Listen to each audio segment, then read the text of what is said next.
Hello. I wish you doing well. Today we'll all talk about Jack the Ripper. Who's Jack? The most famous name given to an anonymous serial killer was active in the very poor areas of and around Whitechapel in London in 1888, and this name arose from a letter written by a person claiming to be the killer. And the message was published in the media, but it is strongly believed that this message was a hoax.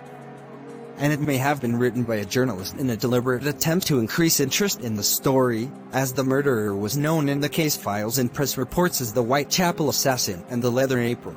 The crimes attributed to Jack the Ripper included prostitutes who lived and worked in the slums of London. Their throats were cut off before their stomachs were mutilated, and the method of removing internal organs from at least 3 victims indicated that the killer had anatomical or surgical knowledge. There have been many rumors claiming that the crimes were related to each other, and rumors abounded in September and October of 1888, and there are several messages sent to the media and the London Police Service Scotland Yard from one or more writers claiming to be the killer. And there is a message called from hell. George from Luke, a member of the Whitechapel Security Committee, included half of a preserved human college, presumed to be a victim. Because of the unique brutality of the crimes, and because of the way the media deals with the events, the public believes that there is one serial killer known as Jack the Ripper. In the mid-19th century, England saw an influx of Irish immigrants, which inflated the population of major cities in England, including the eastern end of London, and in 1882, Jewish refugees began migrating to flee massacres in Tsarist Russia and other parts of Eastern Europe to the region by itself. The Civil Status Department in Whitechapel on the eastern end of London became heavily crowded with residents, working and housing conditions worsened, poverty increased, and the economy declined dramatically. As robbery, violence, and alcoholism increased, and pushed extreme poverty, many women go to prostitution. Weber from 1888, the Metropolitan Police estimated that there are 62 brothels and 1,200 women working in prostitution in Whitechapel. The economic problems were also accompanied by a steady increase in social tensions. There were several demonstrations between 1886 and 1889, including the Bloody Sunday demonstration that took place on November 13, 1887, and these demonstrations led to police interference and further unrest, public and riots. Because of anti-Semitism, crime, anti-immigrantism, racism, social unrest, and extreme deprivation, public opinion and popular perception of Whitechapel became a den of corruption, delinquency, and an alienation from morality. And in 1888, these perceptions were reinforced when a series of brutal murders occurred. The hideousness was attributed to Jack the Ripper and received unprecedented media coverage. It is known with certainty the number of victims killed by one person, due to the large number of crimes suffered by women on the eastern end of London during this period. And the Metropolitan Police investigations recorded 11 separate murders, starting from April 3, 1888 to the 13th of February 1891. These crimes were known in the police agenda as Whitechapel murders. Opinions differ as to whether or not these various crimes should be linked to one guilty party, but 5 of these 11 crimes, known as the Church Five, are strongly believed to be the work of Jack the Ripper. Most experts have pointed out that deep throat wounds, genital mutilation, abdominal removal, internal organ removal, and facial deformation are characteristic of the Buttock Jack.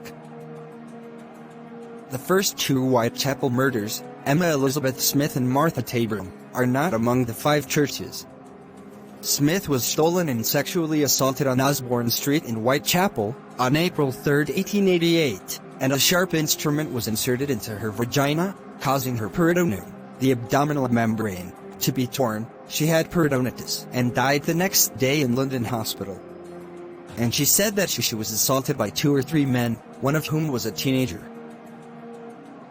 The press linked this assault to subsequent assaults, but most authors concluded that this assault was a gang violence and has nothing to do with the case of Jack the Ripper. As for Tabram, she was killed on August 7, 1888, after suffering 39 stab wounds. Due to the brutality of this murder, the lack of a clear motive for it, her proximity to the location, George Yard, Whitechapel, and the history of the subsequent killings of Jack the Ripper, which the police have linked with her. However, this crime differs from the Ecclesiastical 5, because Tabram has been stabbed and not injured in the throat and abdomen, and many experts today do not associate this crime with subsequent crimes because of the difference in wound style. The victims of Jack the Ripper are known as the Canonical Five: Marianne Nichols, Annie Chapman, Elizabeth Strad, Catherine Eddowes and Mary Jane Kelly. Nichols' body was found at about 3:40 a.m. on Friday, August 31st, 1888 on Buck Road, now Darwood Street in Whitechapel.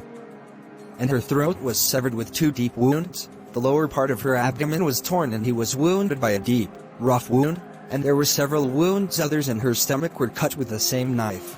As for Chapman, her body was found around 6 a.m. on Saturday, September 8, 1888, near the entrance in the backyard of Hanbury Street 29 in Spitalfields, and, as in the case of Marianne Nichols, her throat was cut with 2 deep wounds.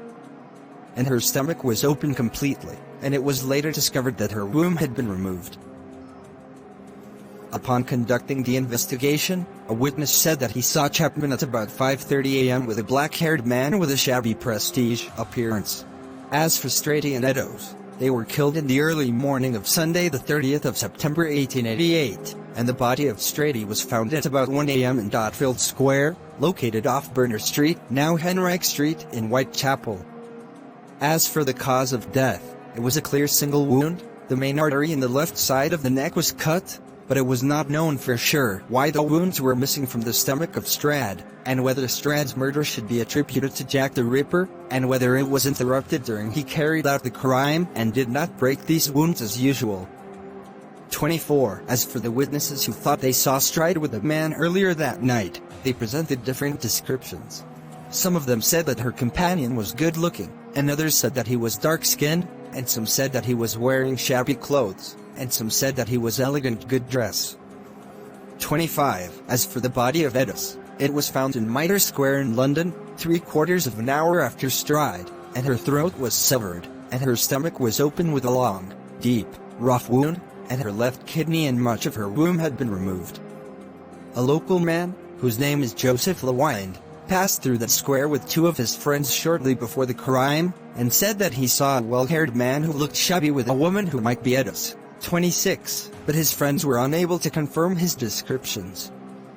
26. The 2 crimes of killing Eddowes and Stride were later called the double event. 27. And a portion of the Eddowes apron was covered in blood at the entrance to a residence on Goldstone Street in Whitechapel, and there was writing on the wallop of that piece of apron, which became known as writing the Goulston Street Graffito. It may be considered evidence of the involvement of a Jew or a group of Jews, but it is not clear whether the killer wrote it when he threw that piece of apron, or is it just a coincidence.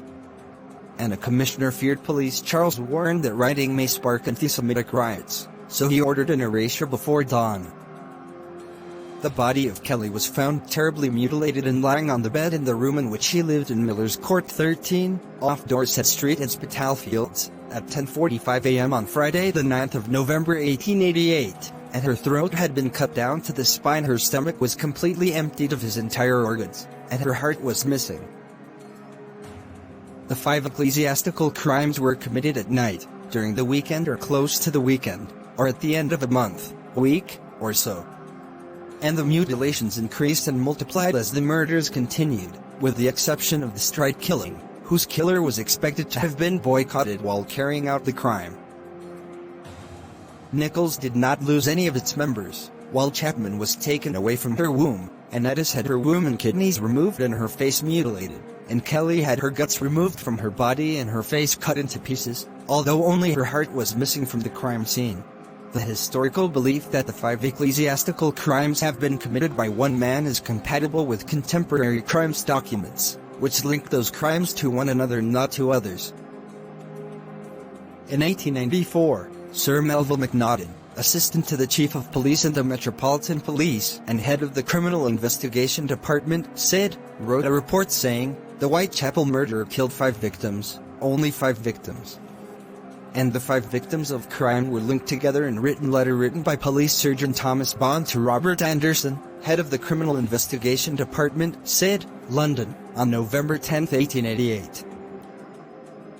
Some researchers have pointed out that while some murders were undoubtedly the work of one killer, there are more independent killers who are responsible for other crimes.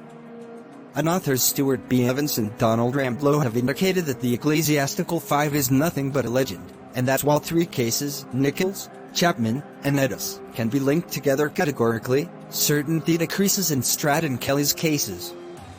Some have assumed that the 6 murders between Tabram and Kelly were the work of one killer. As for Dr. Percy Clark, the assistant coroner, George Baxter Phillips, he linked only 3 crimes to each other, and he believed that the other crimes were committed by an individual or individuals of low minds. Try to simulate the crime.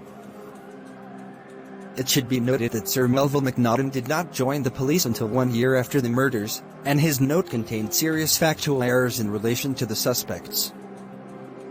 Kelly was considered the last victim of Jack the Ripper, and it was assumed that the crimes ended due to the death, imprisonment, seizure, institutionalization, or immigration of the accused.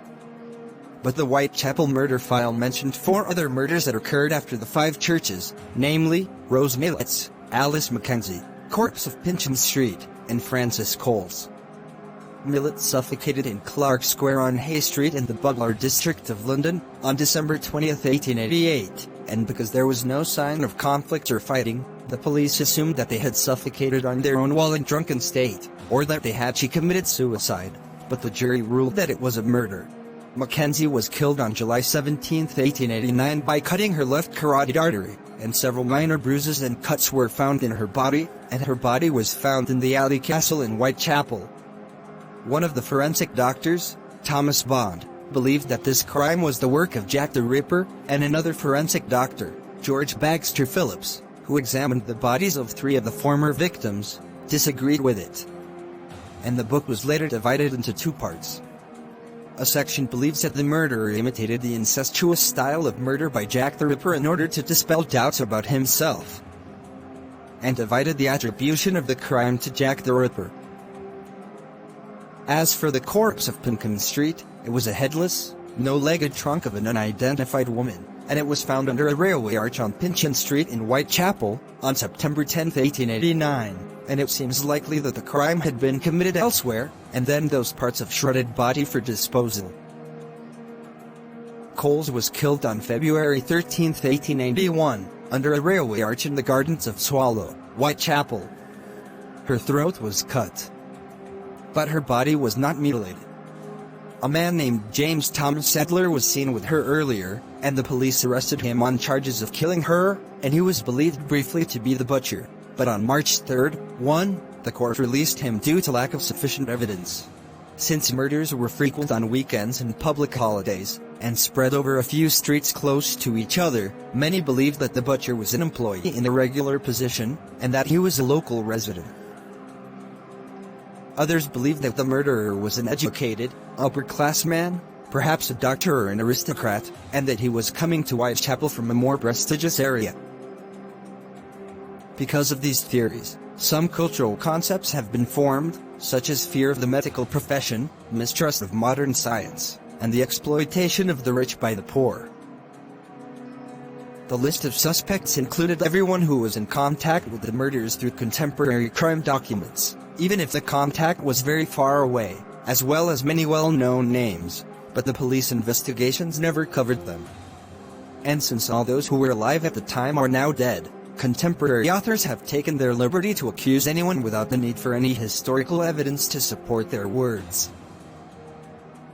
There are 3 suspects named in contemporary police documents for the crimes in 1894, as mentioned in Sir Melville Macnaghten's memo, but the evidence against them is incidental and indirect. Although theories regarding the identity and profession of Jack Alsopha are many and numerous, the authorities have not approved any of them, and the number of names of suspects has reached more than 100. Thanks for watching. Goodbye, my friends.